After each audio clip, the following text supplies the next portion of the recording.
¿Cómo ve este nuevo mundo? Porque el mundo ahora está cada vez más rápido, es decir, el mundo va a cambiar. Cuando tú a la inteligencia artificial, y yo tomo mi teléfono y le pregunto muchas cosas, y me responde, que yo la uso en muchas cosas, pero me podrá responder acerca de cómo yo debo ser, cómo yo debo vivir, cómo la sociedad debe vivir, cómo deben relacionarse los seres humanos.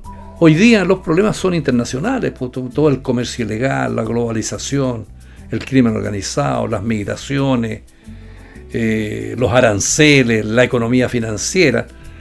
Son todos problemas que superan lo que puede hacer un Estado solo. Hoy día los grandes problemas son, digamos, de toda la humanidad.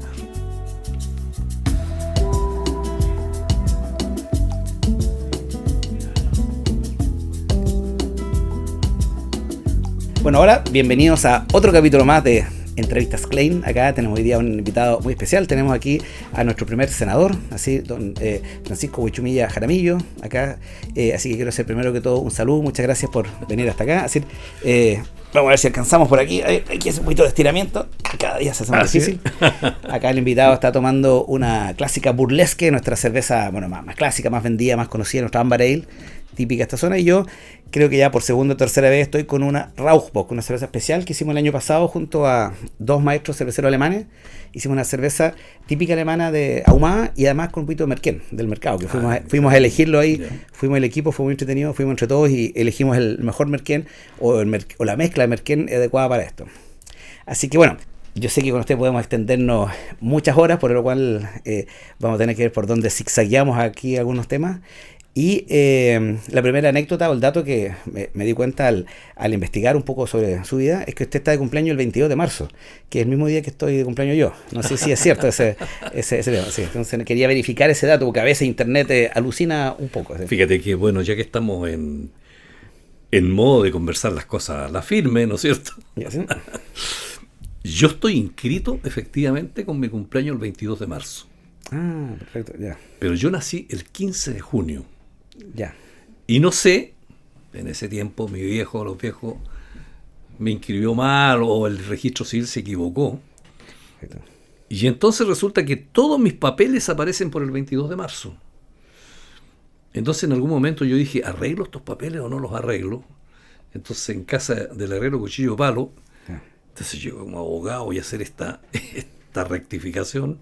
Y voy a tener que arreglar mis papeles de mi título, la Contraloría. Ya, me quedo mejor con el 22 de marzo.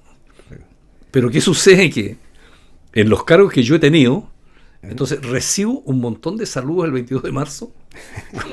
Señor alcalde, señor diputado, señor no sé cuánto. Y en realidad yo nací el 15 de junio, esa es la firme. ¿Y el 15 de junio del año 44 o 43? Así 44. Ah, ya, entonces es como que posterior a la fecha de inscripción. Claro, entonces yo dando explicaciones ahí. Claro, porque uno a veces conoce algunos casos que es anterior, así que casi llega el niño caminando a inscribirse, pero en este caso es posterior. Así, es posterior, entonces bueno, en eso yo creo que ahí nunca mi papá me dio las explicaciones y al final me quedé con los papeles el 22 de marzo. Pero mi cumpleaños, la firme, es el 15 de junio.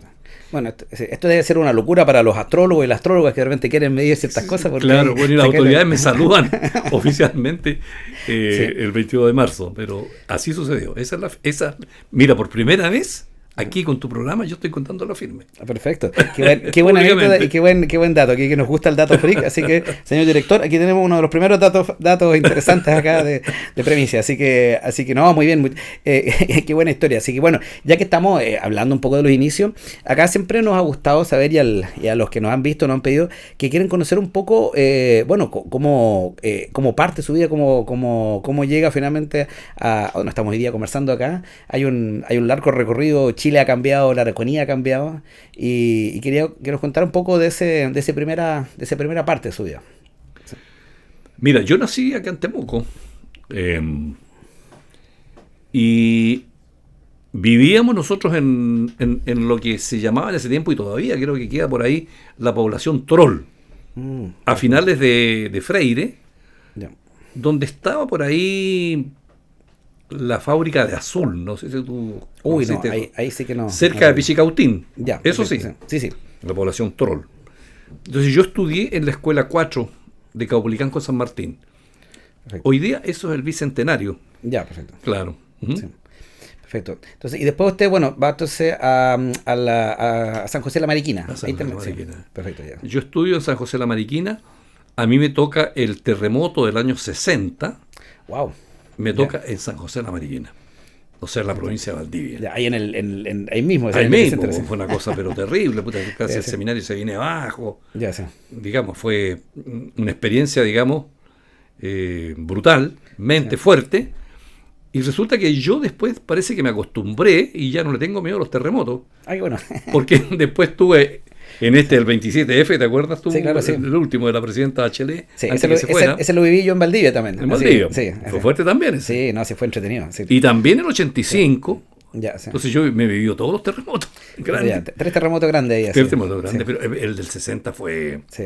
realmente... Bueno, ese es épico. Sí. una- Yo tengo varios relatos que he visto que en un momento vimos de lo que fue en todo el sector Budi, todo lo que fue el sector un poco al sur, y claro, son lugares que desaparecieron, otros hay una historia de navegantes que terminaron en los cerros, así que No, sí, no, fuerte. Eso son historias, Sí, son historias. sí. Claro, usted tenía unos 16 años más o menos, entonces. Sí. Claro, exactamente. Y de ahí resulta que estos capuchinos alemanes Ya, sí. eran del sur. Y en el norte habían otra provincia de los padres capuchinos que eran españoles y chilenos. Y ellos tenían un gran seminario en Paine, Ah, perfecto. Ya, cerquita a Santiago, Ya, donde hay un clima estupendo, donde hay frutas, sandía, la sandía de Paine, sí, famosa. claro. Sí, sí. Y ellos vinieron acá y dijeron, mire, nosotros podemos llevar un par de niños para allá. Perfecto. Y así yo llegué al seminario capuchino de Paine, pero esta vez ya no con los alemanes, sino que con los españoles y chilenos. Una formación distinta, una cultura distinta, una manera de ver la vida distinta. Y ahí terminé yo mi educación media, en Paine, con un clima, con fruta, con piscina. No sé, a veces cuando paso por ahí, también hay unos viñedos por ahí, también y una cervecería muy amiga mía también, y que cuando paso digo, me dan unas ganas de quedarme así, pero sí, es verdad que uno se cuestiona algunas cosas ahí. Sí, es bonito eso, Sí. y tiene un clima Sí, precioso. sí, Ahí terminé mis humanidades. perfecto. Ya, y después usted de eso se fue al tiro a estudiar, se fue a estudiar Derecho, así, Derecho a Santiago. Es decir, Claro. hubo una vuelta primero a la Araucanía. No, yo ahí terminé mi educación media, en ese tiempo era educación secundaria. Yo di mi bachillerato e inmediatamente me inscribí en la Escuela de Derecho de la Universidad de Chile. Perfecto. Ya. Y en marzo del año 64 yo estaba matriculado y estudié ahí en esa gran universidad y gran escuela, donde toda mi experiencia posterior, política, profesional, nace, digamos, de la formación que yo tuve en esa universidad con grandes profesores que me enseñaron, bueno, el derecho y la manera de ver la vida. Claramente eso forma hoy día. Y yo no sé, justamente discutíamos el otro día con el entrevistado von Baer, que hoy día como que la gente joven rehúsa meterse en dirigencias estudiantiles porque lo ve como algo negativo, siendo que estar en política, hablar de sociedad en la universidad es parte importante de la formación. O sea, Yo creo que el mundo cambió absolutamente. Yo estuve ahí en lo que fue la experiencia de Eduardo Frei Montalva, ya, perfecto. de la patria joven, del presidente Frei, Sí. con los grandes cambios que hubo, con todo ese proceso de cambio que había en Chile, en América Latina, Sí. la Revolución Cubana, la Unidad Popular que venía, te fijas tú, un Chile muy dividido. Toda esa experiencia yo la viví en la universidad, en la Escuela de Derecho, y en primer año tuve a un joven profesor que venía llegando de Estados Unidos de hacer un doctorado en la Universidad de Duke, que se llamaba Ricardo Lago. Perfecto. Entonces yo tuve como profesor en primer año a Ricardo Lago. Perfecto, sí. Íbamos a pensar nosotros que alguna vez podría ser presidente de Chile. Jamás. Po. Sí, Pero él era un gran profesor, sí. muy estricto Ya, sí. y un poquito mañoso. Eso me lo puedo imaginar bastante bien. Así. Y después tuve profesor, fíjate, a don Patricio Elwin. Ya. También, Perfecto. imagínate Sí. los grandes profesores con los cuales yo me Claro. formé. Y otra cara de la medalla fue que en segundo año yo tuve a profesor a un caballero que muy conocido también en Chile, un gran empresario, que se llamaba, porque falleció, que en paz descanse, don Ricardo Claro. Ah, perfecto. Acuérdate que él fue el dueño de sí. Mega, que es un hombre muy rico. Sí, claro, ¿no? También Y un muy, personaje muy conservador. Sí, como grandes puestos, así grandes. Grande. Y él era un tipo muy, muy querendón con sus alumnos. Nunca jamás él, sabiendo incluso las posturas políticas que yo tenía, jamás dejó de ser afectuoso y reconocerme a mí como su alumno. Incluso cuando yo era diputado o ejercí cargo en el gobierno, para él siempre yo seguí siendo su alumno. Perfecto. Teníamos muy buenas relaciones con él. Entonces, bueno, en ese ambiente la política te entra por los poros. Claro, sí. ¿Te fijas tú? Así que ahí me formé, desde el punto de vista profesional. Perfecto. Y en ese momento, usted entró también tempranamente a la democracia cristiana, es decir, porque hoy en día uno como que, sobre todo los jóvenes que ya no están metidos en política, menos aún se meten a partidos, sobre todo partidos más tradicionales, pero ¿en qué momento, como le dirían hoy día, le pica el bichito de meterse ya a una estructura política tradicional? Así. Fíjate que eso tal vez retrocede un poco atrás, porque en el año 58 estaban las elecciones presidenciales. Estaba Jorge Alessandri, estaba Luis Bozay y también Frei Montalva en la primera campaña de él. Perfecto. Y yo estaba en el seminario en San José de la Mariquina. Ah, perfecto. Y ahí, en ese seminario había un seminario menor que era para los que estábamos en educación media y el seminario mayor que ya eran jóvenes que querían seguir la carrera de sacerdote. Y ellos invitaron a Frei Montalva cuando fue a San José de la Mariquina, que en ese tiempo los candidatos, al revés de ahora que los candidatos hablan por las redes sociales y por la televisión, en ese tiempo iban a todos los pueblos y lo invitaron al seminario. Entonces yo siendo un niño de unos 16, no sé cuántos años tenía, menos tenía yo, 14 años tal vez, conocí a don Eduardo Frei Montalva siendo niño ahí. Perfecto. En el seminario de San José de la Mariquina. Y lo mismo pasó tiempo después con Radomiro Tomic. Ah, perfecto. Y entonces los jóvenes quedamos prendados de ellos, porque tenían un discurso, digamos, una facilidad de palabra, digamos, un carisma como persona, el mensaje que daban ellos de esperanza, del mundo del cristianismo. Entonces, bueno, a mí ahí, la semilla ahí fue completa y total conmigo. Perfecto. Y por eso cuando llegué a la universidad, mi formación cristiana me llevó, claro, a entrar a la democracia cristiana, digamos, como una cosa casi natural. Claro, esto como un poco lo hablamos el otro día en nuestro programa, que tiene que ver con un poco como las antiguas cofradías que hacían un poco eso, pero en este caso ahora más hacia el mundo político. Pero finalmente sigue siendo una especie de cofradía, pero con otros tintes. Pero era, como tú dices, una cierta cofradía, porque ahí en la escuela, bueno, habían todos los grupos políticos, uno estaba, digamos, adscrito a los grupos políticos. Claro. Entonces estaba el GUR, que era el Grupo Universitario Radical, la DCU, de la DC, estaba el Partido Comunista, en fin, la derecha. Claro. Entonces eran verdaderas cofradías. Entonces uno tenía sus amistades ahí. Te ayudaba también a no sentirte solo, estar dentro de un grupo que podías practicar la amistad y el afecto, en fin, y la ayuda que podías tener tú en tu pasar por ahí. Perfecto. Bueno, siempre está la historia de que cuando uno viene de región y va a Santiago, también me tocó vivir en un momento, ya por sí es difícil porque uno más encima no tiene redes, toda la cosa, pero en el caso de usted también, el tema mapuche, el ser mapuche, ¿cómo afectó eso en su momento? Porque también no sé si en ese entonces habían más también compañeros, alumnos mapuche, o era todavía algo raro. No, yo creo que en ese entonces yo era el único en la escuela de Derecho. Y probablemente habría alguien más en la universidad. Ya. Pero no. Lo concreto es que cuando pasaban listas la primera vez, claro, todo el mundo, éramos en una sala grande, habíamos más de 300 alumnos, en sala grande, que era un anfiteatro, donde el profesor pasaba lista. Pasaban listas las primeras semanas, después ya no pasaban más listas, pues ya empezábamos a conocer. Claro, todos miraban quién es este joven, te fijas tú quién es este muchacho, de dónde viene, cómo se llama. Sí. Efectivamente, digamos. Y eso era suplido, digamos, por la cofradía del partido, donde a ti te daban, digamos, la compañía necesaria para que tú sintieras que no estabas solo. Era una cosa muy fuerte desde el punto de vista político, Sí. donde se generan complicidades, afectos que duran toda la vida.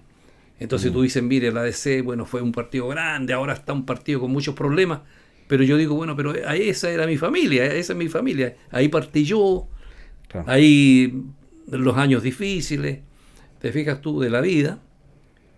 Entonces te acompañaba, claro. El ser Huechumilla para mí era un problema también, en ese sentido, porque en ese tiempo la escuela, habían pocas escuelas de derecho, había en Concepción, en Santiago estaba la Chile, la Católica, y en Valparaíso había otra escuela.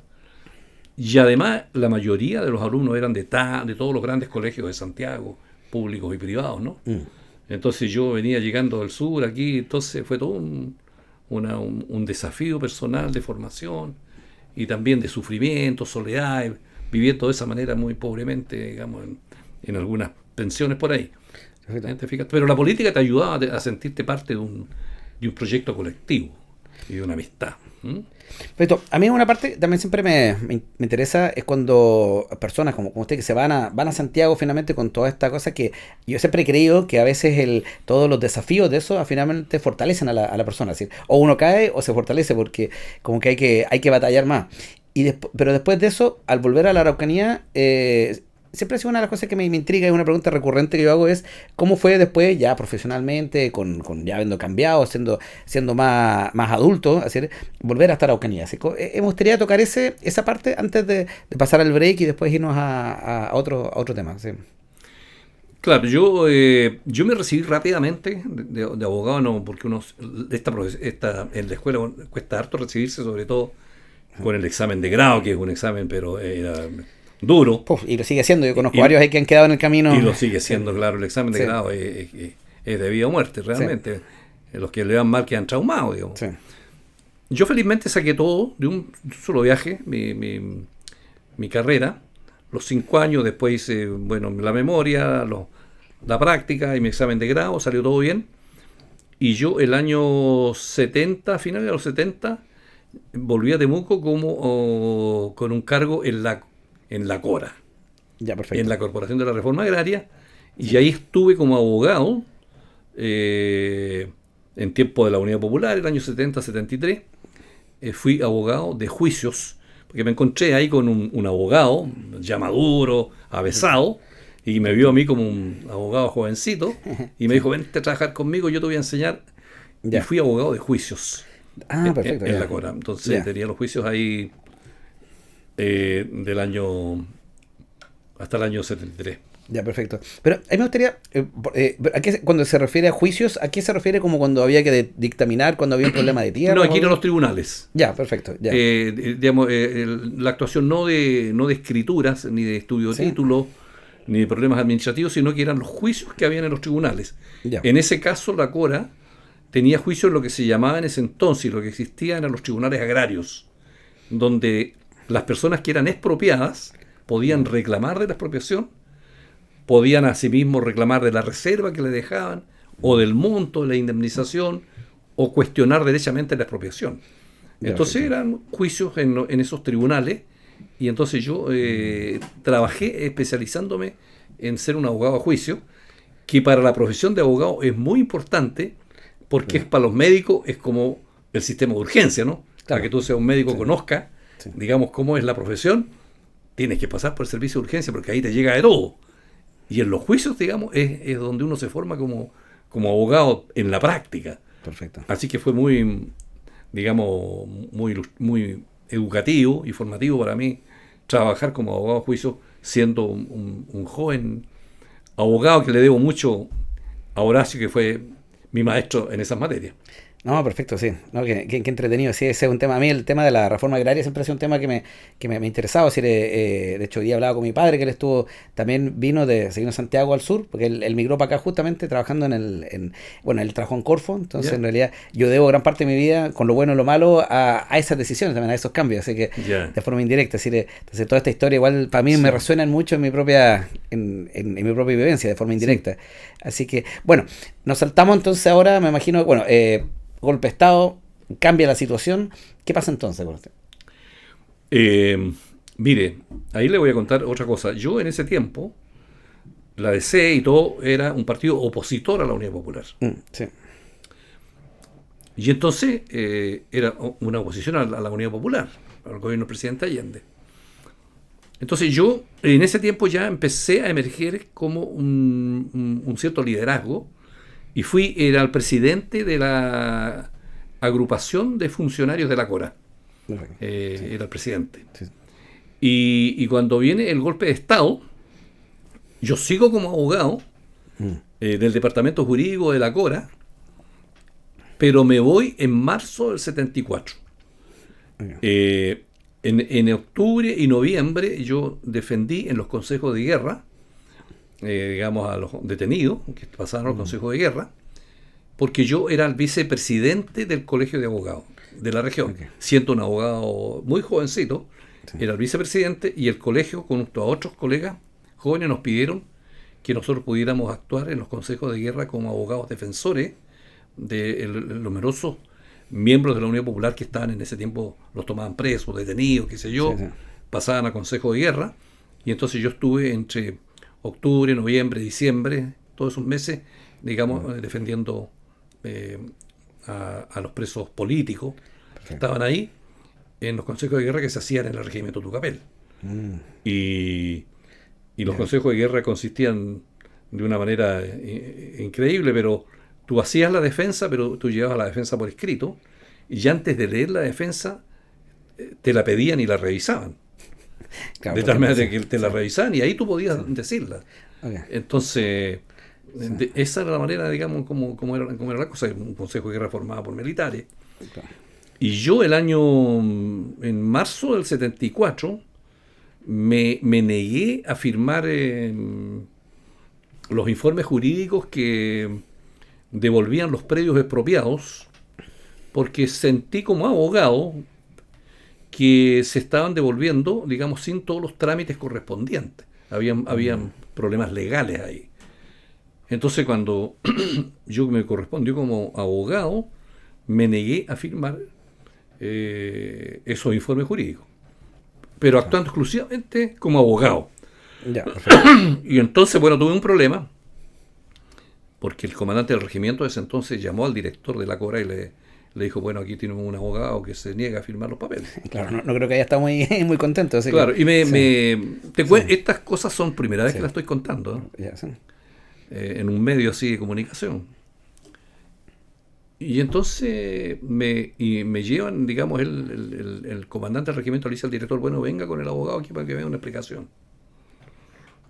Y entonces me dice, bueno, ¿usted por qué se niega a firmar?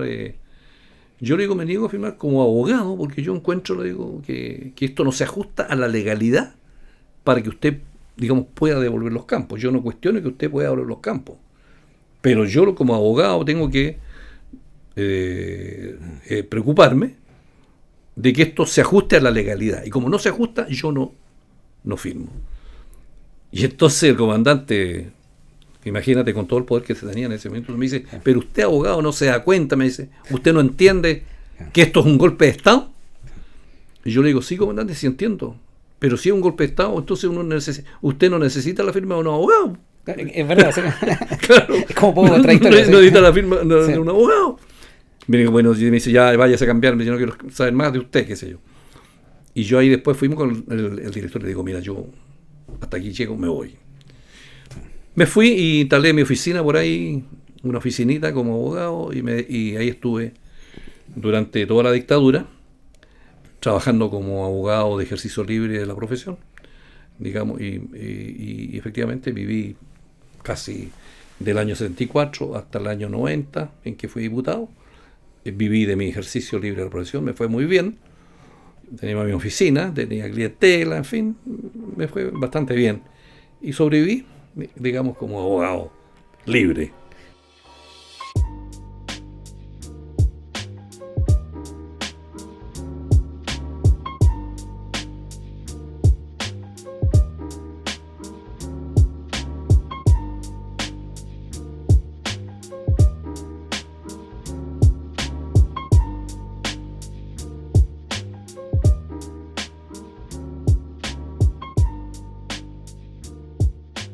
En esta segunda parte quería que habláramos, quizás no extendernos tanto, primero por estas primeras experiencias como diputado. Es decir, que son, usted me entiendo porque fue el primer diputado de origen mapuche, salir de nuevo de la Araucanía. Quería que me contara un poco cómo fue esa experiencia, para después adentrar en las otras áreas que, bueno, todo conecta para allá. ¿Sí? Efectivamente, a la vuelta a la democracia, yo soy el primero de origen mapuche, efectivamente. Bueno, yo participé mucho en todo la dirigencia interna de los partidos políticos, de la ADC. Yo fui el presidente de los partidos políticos por el no acá en la Araucanía. Entonces, cuando gana el no y viene a la elección presidencial, donde don Patricio Elwin fue nuestro candidato, entonces se dijo, bueno, ahora vamos a llevar nuestra plantilla de senadores y de diputados, ¿no? Y aquí de senadores era lógicamente Jorge Lavandero, que tenía toda una trayectoria. Y yo era el candidato natural para ser diputado porque había sido el abogado de todos esos años, que estaba al frente de todo, dirigente político, tenía libertad porque vivía de mi profesión. Y por lo tanto el partido decide llevarme de candidato a diputado, digamos, por acá, por Temuco y Padre Las Casas. Perfecto. Y habían otros que decían, pero Pancho Huenchumilla debería ser candidato a diputado por Imperial, Caragua, Puerto Saavedra, porque allá está la votación mapuche. Ya, qué interesante la lógica. Sí, claro, sí. Pero en el partido de Santiago dijo no. Pancho Huenchumilla es un abogado distinguido y conocido en Temuco y tiene que ser candidato por Temuco. Y así fui candidato a diputado por Temuco. Y en ese tiempo se formó un clima porque era la vuelta a la democracia. Y había una tremenda efervescencia. Entonces la gente votaba en línea. Decía, Elwin, Lavandero, Huenchumilla. Elwin, Lavandero, claro, Huenchumilla. Entiendo, sí. Y eso se repitió. Bueno, y ganamos los tres. Pues. Entonces yo salí, digamos, elegido diputado así. En esa plantilla, claro, de tres. Bueno, y ahí me consolidé porque yo me dediqué a trabajar en la Cámara de Diputados. Tuve, digamos, muy bonitas experiencias. Yo era un abogado, por lo tanto me empecé a trabajar inmediatamente a la Comisión de Hacienda, porque en el Congreso en general hay dos grandes buques insignes, por así decirlo, que es la Comisión de Hacienda y la Comisión de Constitución. Perfecto. Yo entré a trabajar 8 años en la Comisión de Hacienda. Me tocó a mí presidir la comisión que estudió la ley indígena el año 92 y que se dictó el año 93. Y de ahí es donde nace también la CONADIE, ¿verdad? La CONADIE, con la ley de octubre del año 93. Perfecto. Nace la CONADIE, sí, la ley 19.253, que está rigiendo todavía hasta hoy. Presidí el año 92, creo, una comisión investigadora sobre los servicios de inteligencia de Pinochet. Y de ahí hicimos un tremendo informe del cual nació la actual Agencia Nacional de Inteligencia, y yo trabajé 12 años en temas militares y temas, digamos, de seguridad y de inteligencia. Entonces, durante los 12 años yo fui diputado de la Comisión de Defensa. Y hoy día en el Senado sigo en ese mismo tema también en la Comisión de Defensa. Y a partir de ahí también, en ese vínculo con el tema de defensa, viajamos a Europa, en ese tiempo de una delegación de políticos y militares.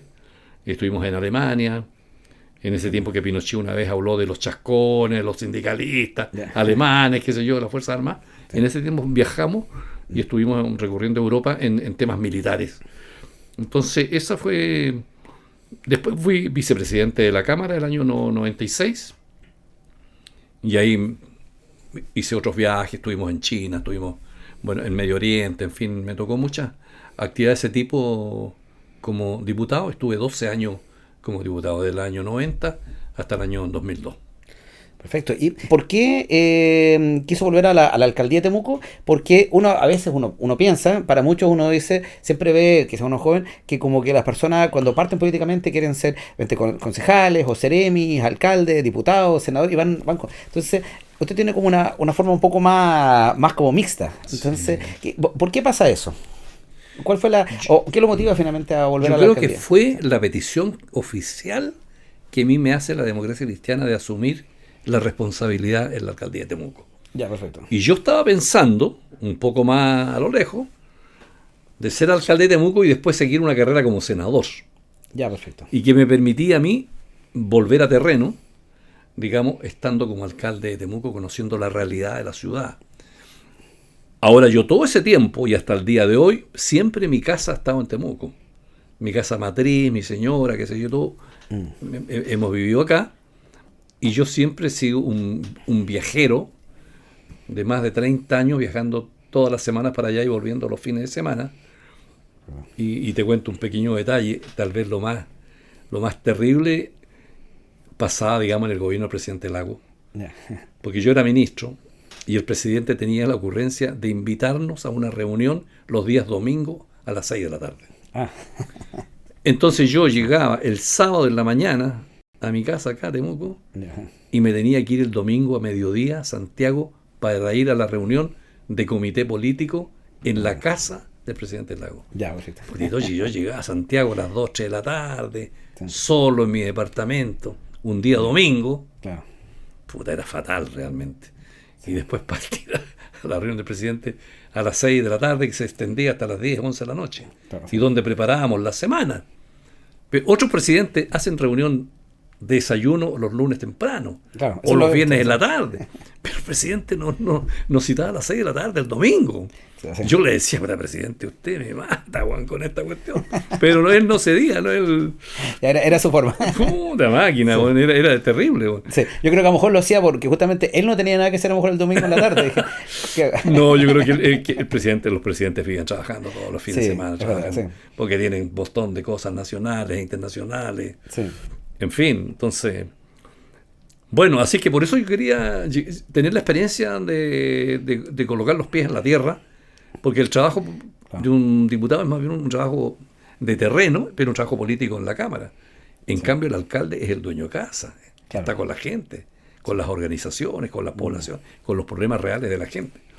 Que quería tener esa experiencia.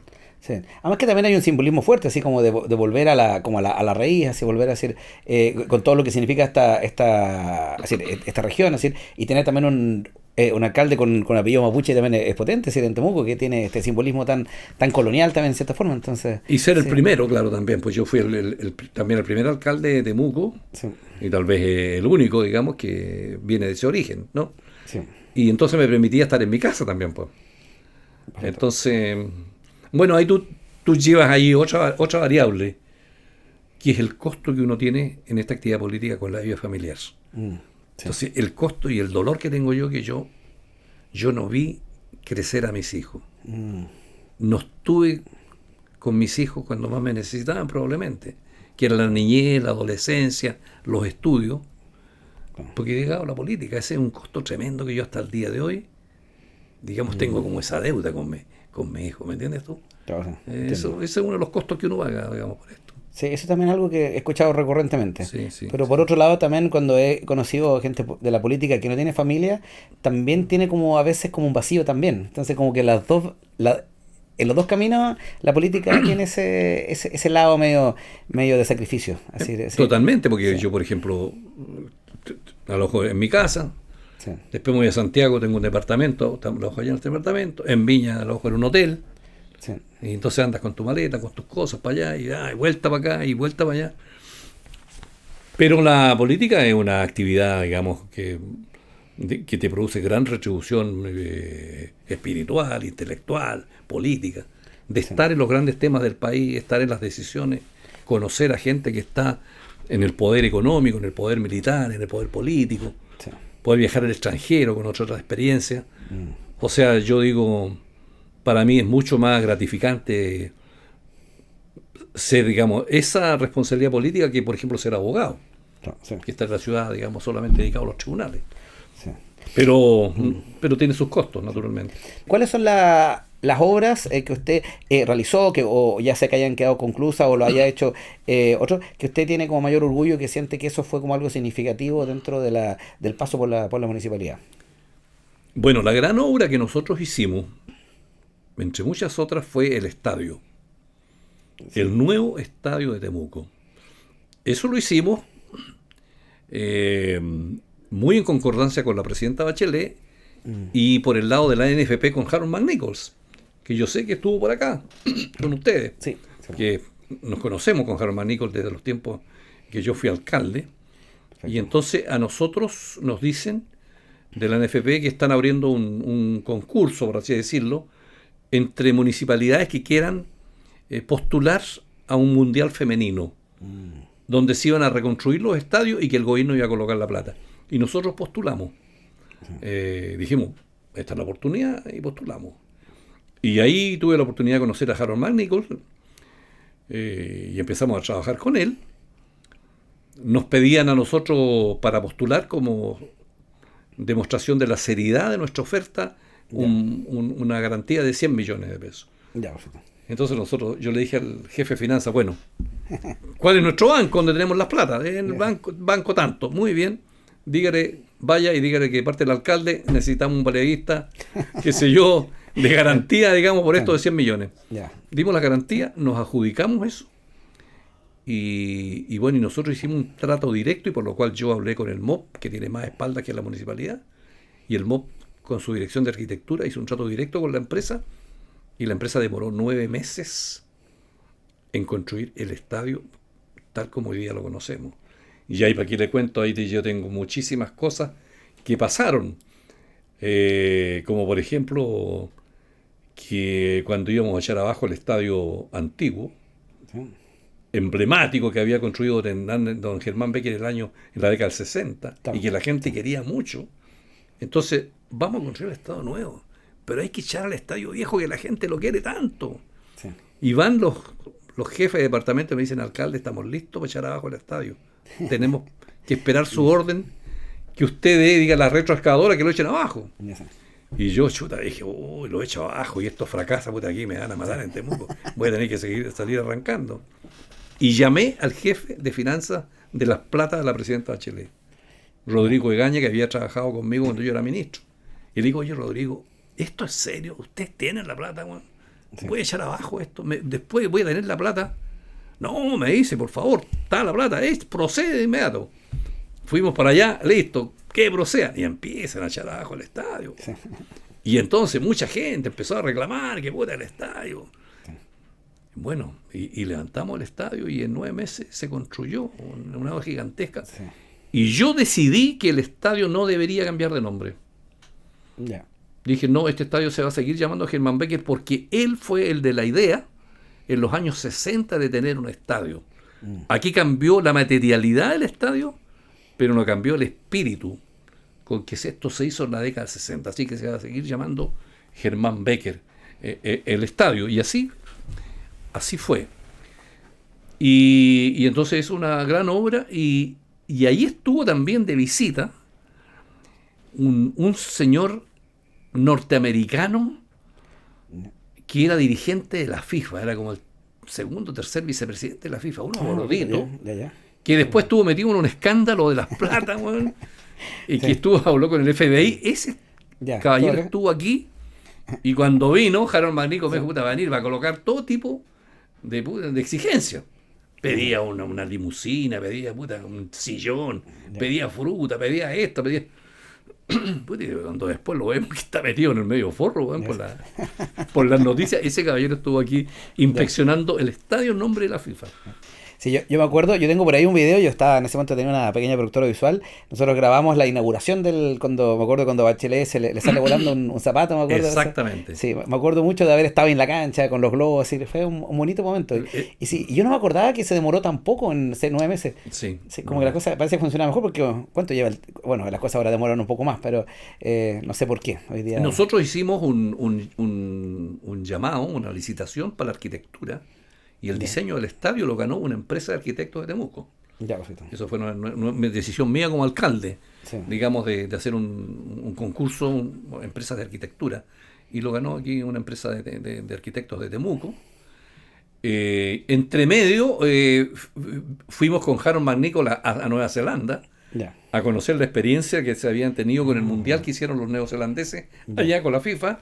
Perfecto. Así que ahí tuvimos una muy buena relación. Esa yo diría que es una de las obras más grandes, pero hay otras obras también, como por ejemplo los estacionamientos subterráneos.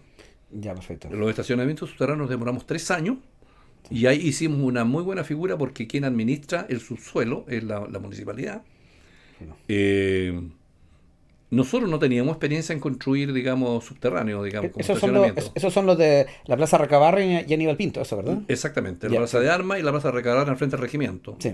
Y como no teníamos experiencia, yo llamé al alcalde de la B de Providencia, Perfecto, ya. que era de las antípodas de mi preferencia política, digamos.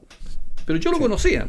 Entonces le digo, oye, mira, voy a construir esto. ¿Qué me aconsejas tú que hiciste estacionamiento en Providencia? Mira, me dijo, yo tengo una empresa que se dedica a esto llave en mano. Hablé con la empresa, la contratamos y ellos hicieron, digamos, las bases de licitación, vieron la mecánica del suelo, vieron el tema del agua, vieron los permisos ambientales, de transporte, hicieron todo. Bueno, y en 3 años construimos los estacionamientos subterráneos con la oposición de muchísima gente. Digamos que decía, pero usted es una locura, la plaza, los árboles. Sí, los árboles era como un tema muy, muy fuerte en ese momento. Me acuerdo de eso. Y para los árboles nosotros contratamos una empresa que había hecho los estacionamientos y la parte ambiental de los árboles en la Plaza Perú, allá en el barrio del Golf en Santiago. Esa misma empresa la trajimos para acá. Y bueno, ahí ves tú los estacionamientos que hoy día están llenos, full. Sí. Y eso a los 25 años van a ser propiedad de la municipalidad. Se hizo sin plata porque se hizo mediante una concesión que colocó la empresa privada, que la construyó ya en mano, y pasado 25 años, ya deben ir unos 15 años, 16, va a ser propiedad de la municipalidad. Trajimos el casino, mi tiempo. Construimos, digamos, la ciclovía, esa que va orillando para allá, para la Labranza. Construimos la escuela Armando Buffet, como escuela de música. Entonces hicimos muchas grandes obras para Temuco. Yo me siento muy orgulloso de en 4 años, digamos, haber hecho todas esas grandes obras de desarrollo de Temuco.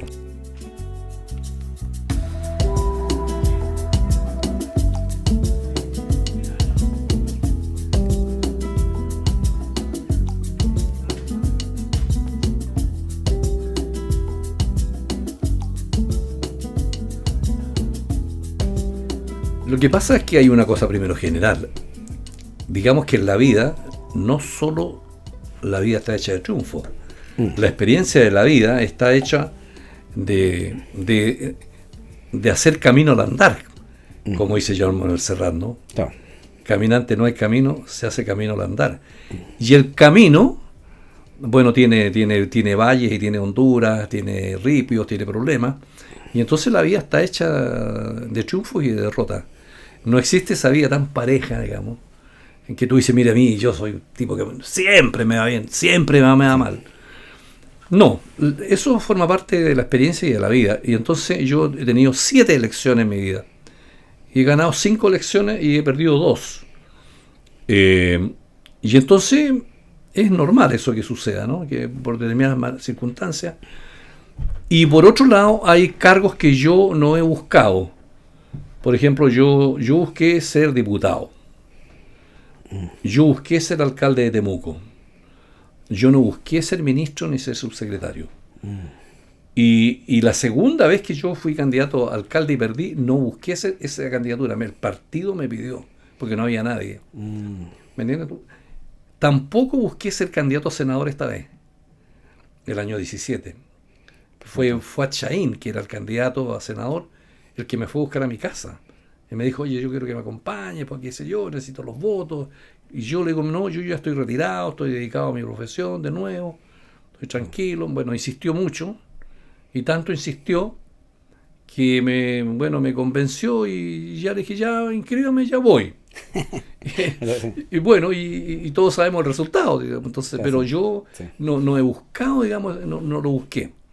Ahora, naturalmente, gané después y hemos ejercido el cargo como corresponde, digamos. Sí, con toda la... Bueno, claro, sí. Exactamente. Sí, no, qué entretenido. Así que, bueno, y claro, como dice, hay cargos a los cuales fue invitado, cargos que fue elegido. Y hay yo creo que para vamos a ir ahora en la recta final de esta conversación, que puede dar para mucho, está todo el lado de las comisiones, ya sea, por ejemplo, bueno, ahora hace muy poco terminó la Comisión para el Entendimiento de la Paz, o la Paz y el Entendimiento, perdón, y estudiando un poco este tema poniéndome más al día, han habido varias de estas comisiones, han habido cosas muy parecidas, siempre van cambiando un poco los nombres, pero al final siendo como súper duro, así como uno dice de los 90, es como uno dice, bueno, pero ¿qué ha pasado? Una vez tuvimos una en el 90, después tuvimos tanto, han habido, no sé si esta es la tercera o la cuarta. Exactamente. Entonces uno dice, bueno, pero más allá de decir, cada vez va mejorando la redacción, cada vez que está más bonito, pero usted que los ha vivido, me imagino, casi todas, o ha estado en varias de esas, ¿cuál es el análisis, no solo de la última, que me gustaría entrar de ahí, sino que de si efectivamente en qué hemos ido avanzando? Es decir, yo creo que algo ha avanzado, pero me gustaría escucharlo de su parte. Efectivamente ha habido varias comisiones, pero las más importantes yo diría que fue la Comisión de Verdad Histórica y Nuevo Trato que presidió el expresidente Elwin, que la designó esa comisión el presidente Lagos.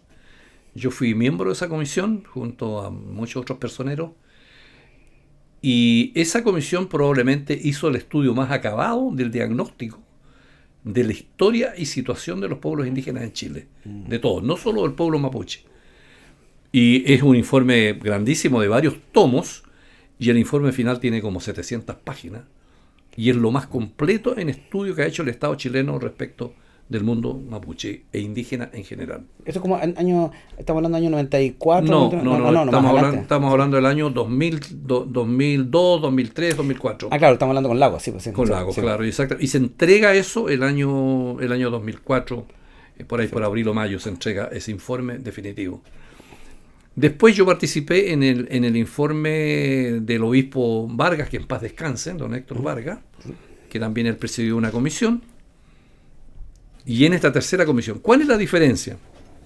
La diferencia es que en las dos primeras comisiones se trataba de hacer un diagnóstico y se trataba de hacer un conjunto de propuestas. 10 proposiciones, 20, 50, 100 proposiciones. Entonces, la Comisión Histórica de Verdad y Nuevo Trato tiene más de 100 proposiciones. La diferencia con esta Comisión de Paz y Entendimiento es que esta es una comisión de negociación. Entiendo. No es un listado de propuestas, sino que nosotros negociamos, porque fue paritaria entre miembros provenientes del mundo mapuche y provenientes del mundo chileno, por así decirlo. Y encabezados por dos políticos de experiencia, porque el presidente habló primero con Alfredo Moreno y conmigo, y nos dijo, yo quiero que ustedes dos encabecen. Entonces se hace una cosa inédita, digamos, de que tenga dos presidentes. Esta comisión tuvo dos presidentes. Entonces, Alfredo tenía experiencia, yo tenía experiencia, y entonces se colocaron 4 y 4. Y se negoció con los partidos políticos, con las asociaciones gremiales, y todos dieron visto bueno a las personas que estaban ahí. Y por lo tanto fue una negociación política que hizo el gobierno respecto de los nombres de los integrantes, de sus orígenes, etcétera. Estaban todos. Y además firmaron los 19 partidos políticos el apoyo a esta comisión. Y se trataba entonces de una negociación entre los intereses de las forestales, de los agricultores y de las comunidades mapuche. Entonces, esa es la característica que tiene esta comisión y es la virtud que tiene, porque lo que ahí salió fue fruto de largas jornadas de ir negociando punto por punto, artículo por artículo, frase por frase, respecto de cómo nosotros podíamos llegar a una salida. Decir, mire, a juicio de estos 8 comisionados, esta puede ser la salida para este tema. Entregamos eso y nosotros terminamos nuestra misión y ahora le corresponde al gobierno, digamos, ver cómo sigue este tema y a los partidos políticos, naturalmente. ¿Cómo fue esta relación con el otro presidente, con Moreno, Alfredo Moreno, que también él también ha estado vinculado? Él fue una persona que cuando estuvo también en gobierno también se acercó, así hubo un cambio ahí un poco. Sí. Entonces, yo me preguntaba cuando vi esto, ¿cómo, no sé si puede contar un poco cómo fue tratar esto? Si fue chispa o si no fue más arreglo, o ¿cómo fue un poco? Bueno, una negociación siempre es una cosa, digamos, donde uno guarda las formas, donde uno se conoce, sabe que en política, digamos, uno tiene que ser un caballero en el trato, sí. Y ser una persona madura, viendo que uno está a cargo de un problema importante en el país. Y la dureza se manifiesta tal vez en las distintas posturas y visiones que uno tiene respecto de los intereses en juego, ¿no?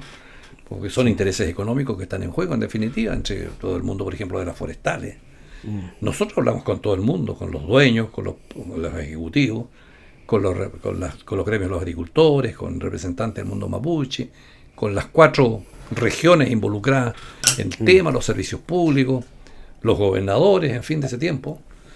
Entonces hicimos un trabajo muy exhaustivo y no tuvimos ningún problema, tuvimos una muy buena secretaría ejecutiva y nos llevamos muy bien con Alfredo Moreno, pero la negociación, digamos, fue bastante dura en términos de los intereses en juego. Ambos hemos tenido distintas experiencias en materia de negociaciones. Por ejemplo, yo tuve, cuando fui ministro, a mí me tocó arreglar el caso Tompkins en el sur de Chile. Me encargó el presidente Lago, y yo terminé esa negociación con Tompkins y con los abogados de Tompkins para los efectos de ver cómo se resolvía ese tema. El Parque Pumalín, ¿verdad? El Parque Pumalín y todo ese asunto. Y yo viajé allá y tuvimos muchas reuniones con Tompkins y su equipo y resolvimos el tema. Y después me tocó participar en la última parte del problema de Ralco, a petición de las propias ñañas de Nalco, las hermanas Quintremán, que ellas fueron y pidieron que yo pudiera intervenir en el problema que tenían con Endesa España y con el Estado de Chile. Y entonces el presidente Lago me pidió también si yo podía hacerme cargo de eso, porque no me correspondía como ministro de la presidencia entrar a un tema que no era de mi competencia, pero a petición del presidente y por orden de él, me asignaron a mí y yo terminé la negociación, digamos, de Ralco, que también tuvo, digamos, muchísimo, hay muchísimas anécdotas y cosas y cuentos ahí, digamos, una negociación difícil.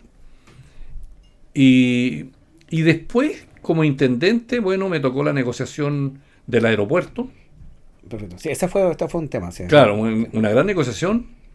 Y ahí yo designé al gobernador de ese entonces, José Montalva. Se armó un equipo de trabajo y negociamos ahí. Y bueno, y ahí está el aeropuerto, digamos, hoy día funcionando. Ya antes había tenido una negociación con las comunidades a propósito del bypass de Temuco, sí, cuando el ministro de Obras Públicas era el presidente Lago. Sí. Y entonces yo era diputado y yo negocié, digamos, acompañando a las comunidades de todo ese sector en una negociación por el bypass, y bueno, y el bypass se construyó, digamos, y ahí está. Sí. Así que tenía harto carrete, y lo mismo Alfredo también ha participado en un montón de experiencias, digamos, de negociación, pero esta negociación fue durante casi 2 años, y fue al final muy satisfactoria porque logramos casi un consenso del 90%, sí. Y creo que es una contribución al país en este caso. Otra pregunta, nos vamos a salir de este tema que da para largo, así que yo creo que esto es algo que me encantaría algún día tenerlo en un debate acá, o más que en un debate, en un foro, porque creo que son miradas muy intensas. Vamos a irnos un poco a quiero hablar un poco de la política hoy día, pero no política partidista, así de lo que está pasando, porque usted hizo un comentario que 19 partidos firmaron este acuerdo, sí. Y yo dije, wow, ¿en qué momento son tantos? Así, yo sabía que eran hartos, pero ¿en qué momento hay tantos? Yo cuando partí políticamente viendo eran poquitos.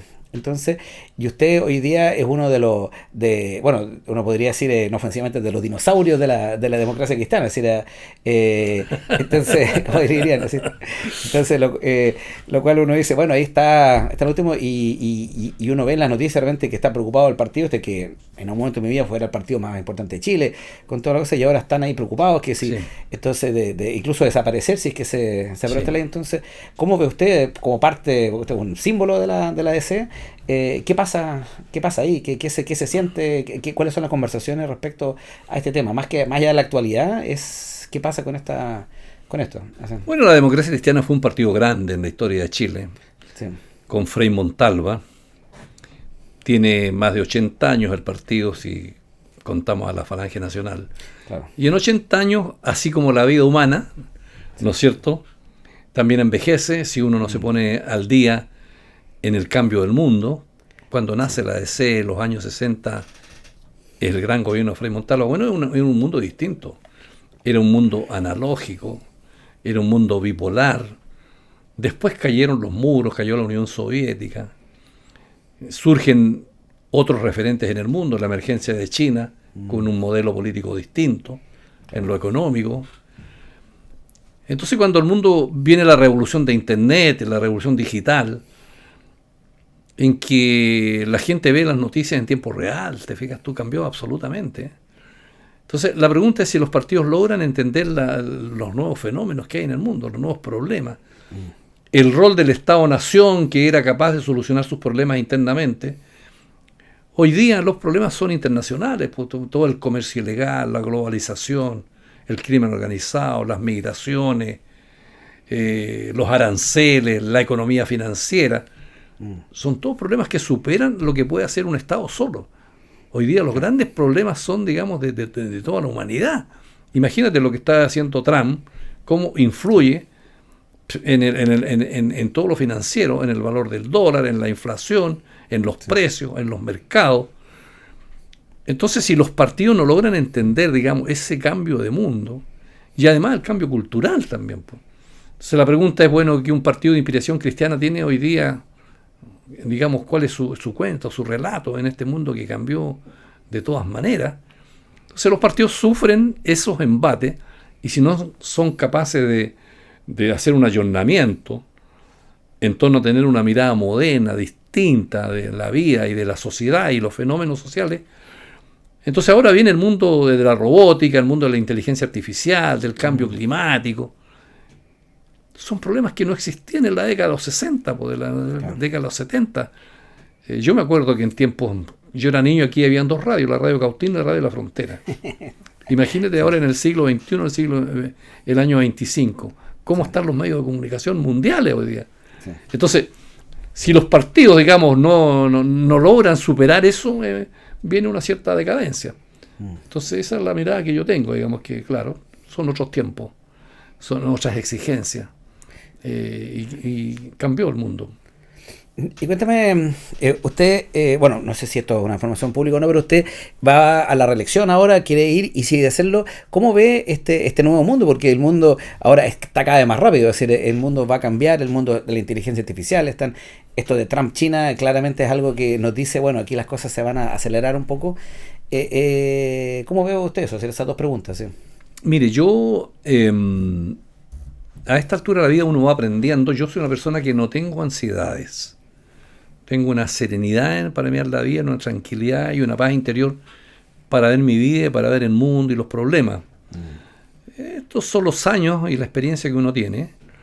Y en segundo lugar, toda mi vida y todo lo que yo he sido, se lo debo a la educación y a mi formación política e intelectual que he tenido. Soy una persona que vivo leyendo, estoy al día en los grandes temas, conozco el mundo, me ha tocado viajar, tuve una muy buena formación profesional, universitaria. Entonces eso me permite a mí estar al día, digamos, de los grandes fenómenos, de cómo son los grandes problemas hoy día en el mundo y en Chile. Entonces podría decir que he cumplido como político de ser una persona que está al día de cómo es el mundo de hoy. Y por lo tanto, no ando corriendo diciendo, mira, soy candidato. No, lo voy a resolver en estos meses para ver si no, porque ya a esta altura tengo una vida bien formada, tranquila, digamos, una buena familia, digamos, donde tengo tranquilidad. Y así que pronto, yo creo que en unos par de meses más, voy a resolver. Ahora tengo exigencias de la DC y todo el mundo quiere que vaya. Y tengo muy buena salud y buen ánimo. Así que bueno, cada día tiene su afán, ya veremos qué es lo que pasa en un par de meses más.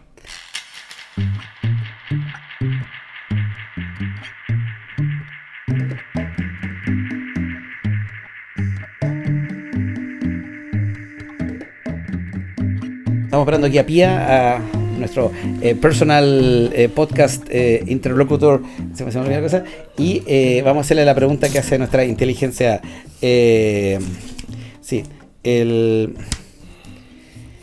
¿Cómo cree que el actual avance tecnológico y las nuevas generaciones influirán en el desarrollo político futuro de Chile, especialmente en términos de participación ciudadana y representación? Considerando todo también qué va a pasar con la inteligencia artificial, que siempre es un tema que le preocupa a nuestra Pía. Así. Ese es un gran tema que yo creo que no solo de Chile, sino que de la humanidad, el rol que va a jugar la inteligencia artificial, la robótica y todo eso en la política. porque yo creo que el tema es que la política responde a la vieja pregunta de Platón acerca de cómo debemos vivir. Pues Platón dice, ¿cómo debemos vivir los seres humanos? ¿Será capaz la inteligencia artificial de decirte cómo debemos vivir? Yo vuelvo a preguntar a todos los que nos están viendo, escuchando, ¿cómo debemos vivir los seres humanos? Bueno, el Homo sapiens ha vivido toda la vida en guerra, en destrucción, en muerte, hasta hoy día de hoy. Tú ves que no hay momento en que no haya por ahí una guerra, un enfrentamiento entre los seres humanos. Y la inteligencia artificial nos podrá ayudar en muchas cosas, tal vez en el hacer, pero podrá responder a la vieja pregunta que hacía Platón de cómo debemos vivir los seres humanos. ¿Cuál será el rol de la política cuando tú a la inteligencia artificial y yo tomo mi teléfono y le pregunto muchas cosas y me responde, y yo la uso en muchas cosas, pero me podrá responder acerca de cómo yo debo ser, cómo yo debo vivir, cómo la sociedad debe vivir, cómo deben relacionarse los seres humanos? Yo creo que esa es la gran interrogante que viene para el futuro, digamos. ¿Cuál va a ser el rol de la política en medio de una tecnología que esté capaz de responder a muchísimas preguntas? Yo dudo todavía de que pueda responder a esa pregunta, digamos, que acompaña al ser humano desde que el Homo sapiens, mediante el lenguaje y la racionalidad, logró dominar, digamos, y construir el tipo de sociedad que hoy día estamos teniendo. En todo caso, creo que esto es un gran desafío y es un tema abierto para un gran debate que ojalá pudiéramos tener aquí en Temuco y en Chile, porque yo estoy consciente, como dice el gran profesor y filósofo italiano Norberto Bobbio, que el libre debate de las ideas hace que las sociedades avancen y respondan a las grandes preguntas que tiene la humanidad. No, qué interesante. Recordaba hace como 1 o 2 semanas cuando fue nuestro nuevo Papa, Leo XIV, él en una pregunta le preguntan por qué asume ese nombre y él dice, entre otras cosas, porque Leo XIII, él fue el primero en plantear, bueno, cómo queda la iglesia en la revolución industrial, y él dice, bueno, ahora cómo va a quedar la iglesia en la era de la inteligencia artificial, lo que significa ser humano, lo que significa la moral, la ética. Así que la respuesta de ustedes se parece mucho a eso, así que ¿dónde queda la política en esto? Efectivamente, yo creo que el Papa tiene un gran desafío, porque el León XIII hizo la encíclica Rerum Novarum en el año 1891. Sí. Como tú dices, en la revolución industrial. El rol de la clase obrera, digamos, en ese mundo capitalista que está en desarrollo. Ahora, fíjate que a propósito del Papa, yo acabo de leer el libro de Javier Cercas, el escritor español sobre el loco de Dios que va a Mongolia, donde lo invita al Vaticano, y saca ese libro muy interesante, que yo lo recomiendo de leer. En realidad un libro está tan bien escrito. Javier Cercas hoy día es uno de los grandes escritores de la lengua española. Sí, y él siendo no creyente también. Así. Siendo ateo y anticlerical. Sí. Pero el libro yo lo leí y es notable, muy bien escrito, y yo creo que responde a muchas de estas interrogantes que aquí hemos tenido sobre este mundo del siglo XXI. Vamos a ver qué va a ser León XIV, ¿no? León XIV, con este mundo que estamos viviendo. Bueno, muchas gracias. Con lo que me queda acá, un último salud. Muchas gracias por tenerlo. Y son estas conversaciones que ojalá tenerlo de nuevo, quizás en otros temas más específicos, acá en nuestro debate, en otras conversaciones, porque claramente hoy día no tocamos ni un porcentaje menor de todo lo que podríamos haber hablado, como suele pasar en este programa. Así que gracias y hasta la próxima. Gracias. Pero antes de lo ponemos ahí, acá tenemos un regalo que siempre se me olvida entregar, que acá nuestro gin de la casa, hecho acá con hierbas de acá de la Araucanía, nuestro gin Klein para ser saboreado con tónica, como un cóctel, como Negroni, así que para que lo disfruten. Así que muy amable, muchas gracias. No, gracias. Lo vamos a disfrutar. Bueno, salud. Salud.